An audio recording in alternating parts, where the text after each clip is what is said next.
This is a presentation of Northeast Streaming Sports.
Good morning, everybody, and welcome to the Philly Sports Guys Show. And we are broadcasting live on the Northeast Streaming Sports Network on their YouTube and our Roku channel. So make sure to download the Northeast Streaming Sports on Roku to watch us on the big screen or to watch me on the big screen.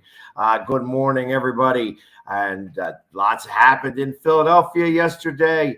We are going to talk about a couple of things that are going on, specifically Kyle Schwarber. Kyle Schwarber is having a little bit of a year, and I will say, I have to come right out and say that when they initially signed Kyle Schwarber, I was not as excited about it. I felt that he was a career 240 hitter, that he got a little streaky last year. He wound up hitting a couple of clutch home runs and he had a good year last year, but it wasn't like he did anything spectacular throughout his career. Well, he has been able to shut me up when it comes to stuff like that. He's already hit 25 home runs. He is the fastest to hit 25 home runs in a Phillies uniform in his first year playing. There's some weird thing, this stat that somebody was keeping track of, where it's like he had 25 home runs last year and the fastest to hit 25 this year when it came into 79 games. So, and then of course he jacked 2 more yesterday. So it's just, he is on fire right now. It's funny because even the Nationals, and I know that he played for Washington. Washington tweeted saying, "Hey, Kyle, it's not even June anymore. Stop it." But there just ain't no stopping him right now. And he's hitting below average. He's hitting only 220, but his OPS is 853, which is right now, I think it's second on the team. With people who have a certain amount of bats, because I think right now you have also Hall is hitting 104.3 or 1.043 OPS. So I mean there is I think Harper is actually higher than he is right now. And then so there's a couple of other players that are doing their thing, but anyways, like I said, he is just on fire. Started the game off, and you could almost tell from the moment that he got up to the plate, this one's going to go out. And it did. It went out. So, like I said, 2 home runs from him. And he did wind up striking out the one time that the bases were loaded, but that was the end of that. It wound up being, not a big deal. Pitching wise, Christopher Sanchez, 5 innings pitched, gave up only 2 hits, 2 walks, 2 strikeouts. So a good outing for him. He gets the win. Familia comes in and gets 2 strikeouts for the 1 inning. Bellotti also gets, comes in, gets 2 strikeouts for his 1 inning pitch. And then they bring Appel in, and he finishes out the last 2 innings of the game. There was a total of 3 hits given up all told. Phillies had 13 hits for the game. Couple of double by Castellanos and Hall. Schwarber gets a home run. Real Muto gets a home run. And just it was overall, they just killed them 11-0. And there has not been a score on the Phillies in the last 2 games. So let's see if they can keep this trend going here. 3 RBIs by Bohm, Real Muto, Castellanos, and Schwarber both had 2 RBIs, and Hall with the last one. So a lot of runs scored. It was just a good day. Washington's not the best team right now. They are 29-54, definitely bringing up the rear in the NL East. The Phillies are in 3rd place, but they right now hold the 3rd wild card spot, which is a big deal because, hey, listen, the Mets lost last night. The Mets had 11 strikeouts from their main man Scherzer, and they lost because they couldn't hit the ball. And the Reds, who stink out loud as well, wound up scoring just 1 run, and that was all they needed. So it wound up, like I said, they're catching up here. I think they're only 7 games back now from the Mets. They're still 4 games back from the Braves, who are the ones beating St. Louis right now. So they're the ones that were able to get us that final wild card spot. I think we're just tied with St. Louis, but they have 2 games more played than us. So we just hit the middle of the season, 81. They are playing in game 83. So we are right now kind of ahead of them in the wild card standing. We are still 3 games back, I believe, from San Diego, who was trailing off as well. So there's some stuff going on here. And, right now, without Harper, I believe this team is 8-5. So, which isn't too bad. I mean, they have been playing pretty well. And they just got to keep winning series. So we play against the Nationals again tonight. It is just want to make sure I have that correct, that it's a 7:05 start tonight. Let's make sure before I go and start talking out loud. Bang, bang, bang. Yes. 7:05 start. And it'll be interesting to see exactly if the Phillies are able to keep this up and keep the bats hot, because right now Washington is easy pickings. So we should definitely try our best to sweep this team. That's the only way we're going to be able to catch up and do the things that we need to do in general. Last night, there was also some basketball. The Summer League has started, and they are – there we go, bang. I'm just going through all these other scores here. The Summer League, Memphis Grizzlies. We played them and lost 103-99. It's the Summer League, so it's not that big of a deal. There was definitely some play. Paul Reed led all the scoring for the Sixers with 20 points. Isaiah Joe, 19 points. Charlie Brown Jr. had 15 points. Jaden Springer also had 15 points. That being said, things that I noticed in this. So Charlie Brown had a plus 13 while he was on the court. Charles Bassey, the center, Jaden Springer, the forward, both had minus 13 while they were on the floor. And that is now that they've started to keep plus minus like they do in hockey here, I am a real big fan of having, you can't have minus 13. You cannot continue to let points up on the other side. So I would rather, that just shows me that they're either not rebounding well enough or they're not playing enough defense. That being said, so Paul Reed led all Sixers in rebounds, 15 rebounds. Assists were led by Cassius Winston, 8 assists. And Paul Reed, 4 steals. So Paul Reed actually had a pretty good game. For the Grizzlies, they were led in scoring by Xavier Tillman, the center there. He had 16 points. Rebounds, everybody had like 3 or 4 rebounds. Everybody, it was very evenly spaced. Same thing with the assists. Zaire Williams had 8 assists. And Kennedy Chandler had 4 steals. So, but they had 5 guys in double figures, 16, 15, 13, and 13.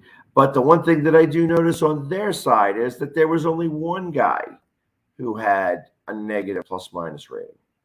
And again, this is only summer ball, so it's not that big of a deal. However, I am real big on, this is where you start building the blocks to be able to go into the season. These guys don't get a lot of playing time. We got to make sure that they are doing the right things now so that they do the right things when they get on the floor in real time. So, thanks. Beautiful area. I know it's a great house here. That being said, like I said, they play again tonight. I believe they are. Who are we going up against tonight? The Utah Jazz. So that's a 9:00 game. It will be on ESPN2. So if you feel like watching a little bit, it will be fun to watch. Like I said, Sixers versus Utah at 9:00 on ESPN2. They like to show some basketball here, even in the summer. All right, real quick. I know it's a hair early, but I'm going to do my thing here because the first rankings of fantasy football came out, and I'm going to talk a little bit about where some of the Eagles are, in these rankings. So, guys, stay tuned as I go through my commercials here, and we will be back momentarily. The Hometown Foundation is excited to bring back the Dream Ride experience, August 26th to the 28th at Connecticut's Farmington Polo Club. Join us in celebrating the accomplishments of our Dream Riders while enjoying live music, a car and motorcycle show, family fun zone, pet adoptions, canine demonstrations, the Fireman's Chili Cook-Off, and much, much more. Get your tickets today.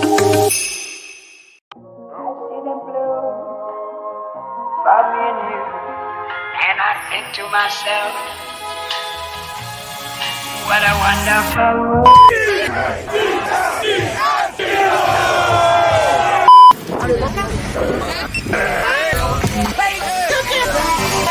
Wait, no, you gotta get me at the random. I'm not prepared.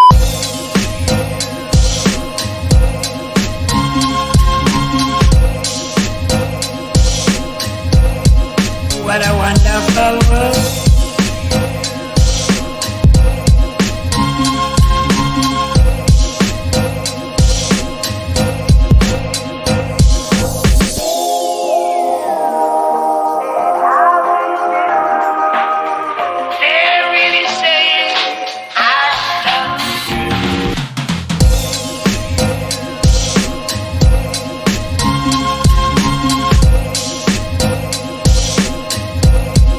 What a wonderful.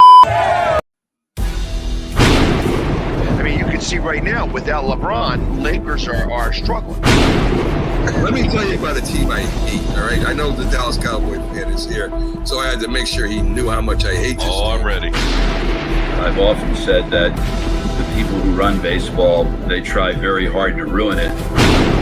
I'm from Brooklyn. I don't have a problem saying it to his face. Oh, I'm from Brooklyn. Hey, isn't he?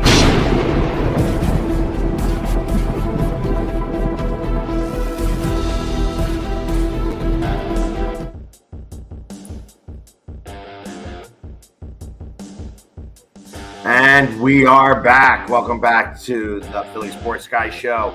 As I said, as I promised, they have the first dynasty rankings out for all of the fantasy football people. So a dynasty, I assume that means that you already have your players and such. But these rankings, this was done by Justin Moore. And I tell you, I don't know that I agree with his rankings of how they ranked everybody. So here's the quarterbacks. I'm just going to go with the quarterbacks. And of course, Jalen Hurts does not break the top 10. And in fact, there is a quarterback in front of him who's probably not even going to play this year. So they lead off with Josh Allen. Now, I'm okay with that. Josh Allen is, probably good. I mean, he's got a good team. He's got a great arm. He's a great quarterback. I don't know if he's number one on this list. Number two is Patrick Mahomes. He could arguably be number one. They say that he's likely going to be the second quarterback taken in these drafts over Josh Allen. Justin Herbert is number three. Lamar Jackson, number four. And Joe Burrows round out the top five. Now, I think about that and I'm like, okay, yeah, you could maybe move around a little bit there. And is Lamar Jackson going to come back from his injury and play really well? That's going to be hard to say. But the next five is what really kind of gets me. Number 6 is Kyler Murray. Okay, we're good with that. Number 7, Trey Lance. Really? Trey Lance? I don't know about that one. Number 8, Dak Prescott. Number 9, Russell Wilson. And rounding out, number 10, Trevor Lawrence. Really? Trevor Lawrence is going to be as a top 10 quarterback now in fantasy? I don't know that I believe that. I understand that he's got a new quarterback there. He's got to learn a new system. I don't believe that he's a top 10 quarterback this year. The next 5 are, number 11 is Deshaun Watson. And then we have number 12 as Jalen Hurts. After that, you have Justin Fields, Tua, Matthew Stafford at number 15, and number 16, Aaron Rodgers. This is how they rank him in fantasy football. I am not real keen on this. I think whoever made this list is a little fugazi. I mean, so I don't know that I would trust this list. My thought is that there are the top 5 are about right. You could move them around a hair. The next 5, I think you can move some a little bit, but not what I would go with. Running backs are a little different. Now, I don't expect to see many Eagles in the top. They just don't have anybody in there that's going to be in the top 20. In fact, the first Eagle that you see is number 28. Number 28.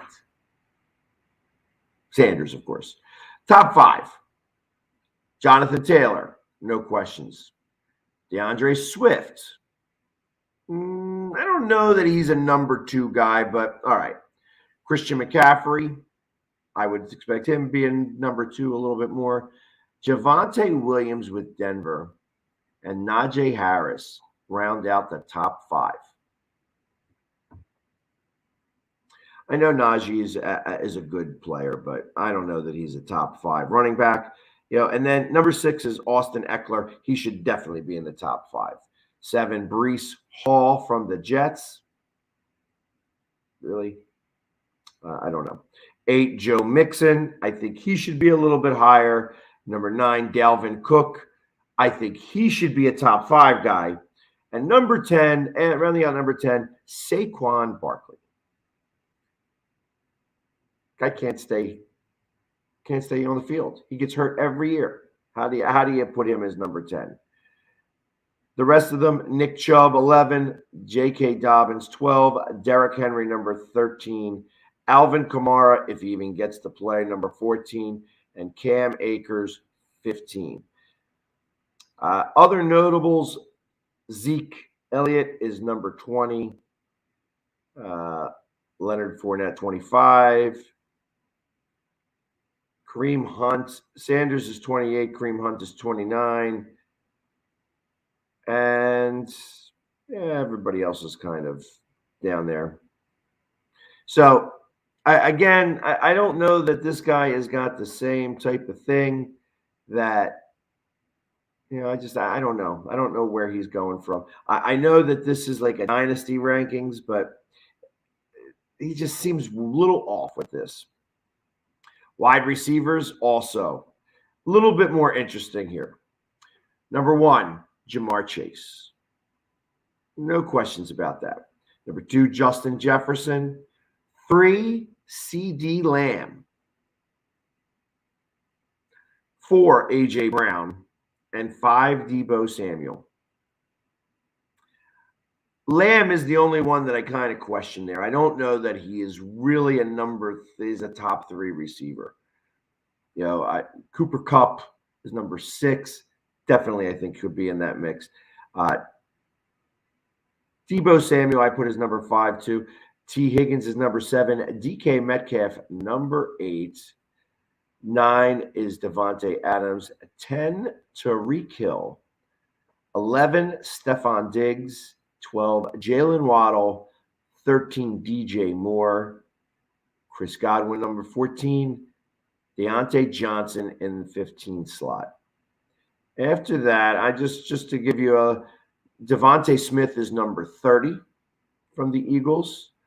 Let's see if there's another Eagle on this list here that make it into the top 100.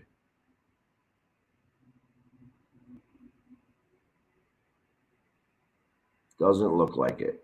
Nobody makes it into the top 100 in the Eagles. The next one down is with 110, Quez Watkins. Interesting that Quez Watkins has beaten out. He's the 3rd rated receiver on this team, which sounds about right. Devontae Smith being number 30. I think he could be a little bit higher. Number 20 is Terry McLaurin. I think he could be a little higher. I'm trying to see if there's anybody worth mentioning down below. They have Michael Thomas at number 42. Meh. I think he could probably. Odell Beckham Jr. is number 63 as a free agent. Interesting. So going with tight ends. Now I kind of feel like tight ends are very simple. This should be very easy. Kyle Pitts is number 1. I can't really argue with that. I had him last year on my fantasy team, and he did great. So Mark Andrews, number 2. I don't know. George Kittle, number 3. Okay, Travis Kelce, number 4. I think Mark Andrews could probably get dropped down a little bit. TJ Hawkinson, number 5 there. I don't remember him doing anything great last year, but he may have been the relief valve for Goff for Detroit. So I could see maybe that. Darren Waller, number 6. He could probably break that top 5. Pat Freiermuth from Pittsburgh is number 7. Schultz is number 8 from Dallas. And Goddard, number 9. Knox from Buffalo. Dawson Knox is number 10. Again, I think it could move around a little bit. They have other notables. Gronkowski as a free agent is number 31. And interestingly enough, they have both Trey McBride and Zach Ertz, 17 and 18 on this list. So I think that Dallas Goedert is definitely better. I think that he could probably move up on that list above Freiermuth. I don't think Freiermuth is going to have a really good season this year. I wouldn't bet on that, especially since the quarterback is going to be questionable in Pittsburgh. I think they're going to be trying to figure that out a little bit. Waller should absolutely be ahead of TJ Hawkinson. Absolutely. I agree. I agree with that wholeheartedly. And I think Mark Andrews, actually, I think Waller should be ahead of Mark Andrews too. So I think Mark Andrews should drop down into the number 6 spot with Waller up there. I think Goddard could probably even get into the top 6. I just think that he's just so much better than they're giving him credit for in this specific with these fantasy things. I just don't know. I don't know who's making it. I don't know who's doing it. Top rated rookies. The top rated rookies. Who is going to be the ones that get chosen the best this year? Breece Hall from the Jets, running back. He's like the number 1 rated. Again, another guy, wide receiver from the Jets, Garrett Wilson. Drake London is a wide receiver. Jameson Williams from Detroit. Treylon Burks from Tennessee. Those are the top 5. 6 through 10. Ken Walker, the third from Seattle. He's a running back. Chris Olave is a wide receiver in New Orleans. Dotson from Washington, a wide receiver. Sky Moore and Christian Watson. Washington, Kansas City, and Green Bay, respectively. Those are the ones that are looked at really well. James Cook is a running back in Buffalo, and they got him at number 12. I'll be honest. I think he's going to be higher. He's going to be a much better player than the running back they have up here. I think Breece Hall is on a Jets team. And although that Jets team is a little bit better than they were last year, they haven't quite done enough. They have not done enough to be able to warrant that I would choose a running back. Now, of course, these are the rookies that are doing that. I think that James Cook is going to have a much better year with Buffalo than Breece Hall will have with the Jets. Just my opinion. Other than that, any other notables? The first Eagle on this list is Kennedy Brooks at 55. So he's the 55th ranked rookie coming out there, and he's a running back. So we'll see if that actually shows true and plays through. So how they have these draft picks, how you would draft, how should you draft your people? It's interesting how they have these kind of things all set up. Early first-round picks, you're going to take a quarterback or what have you. I still believe that the number 1 pick, if you have the number 1 pick in the draft, you almost have to go running back. Great running backs are so hard. The problem is that they get hurt. So picking the right running back is definitely the most difficult thing to do.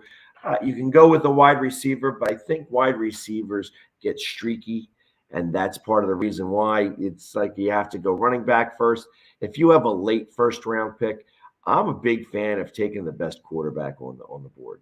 Now, I don't know that I'm the best guy to go from because I have not won any fantasy football championships in my career. I have come in second a few times and done my thing that way, but I find that I do better when the computer does the picks. So maybe I'm not your best guy for fantasy football stats and such, but we could talk about that in future episodes.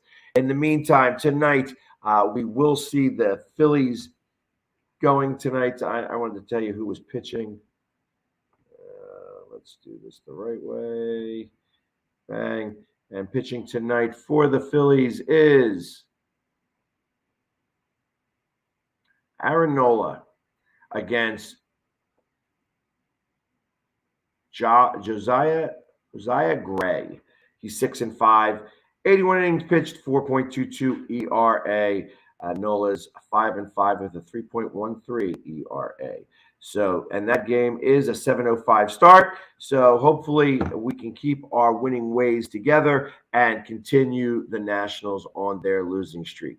So everybody, again, thank you very much for tuning in. We're going to be able to replay, but make sure you download the Roku channel and get me on the big screen.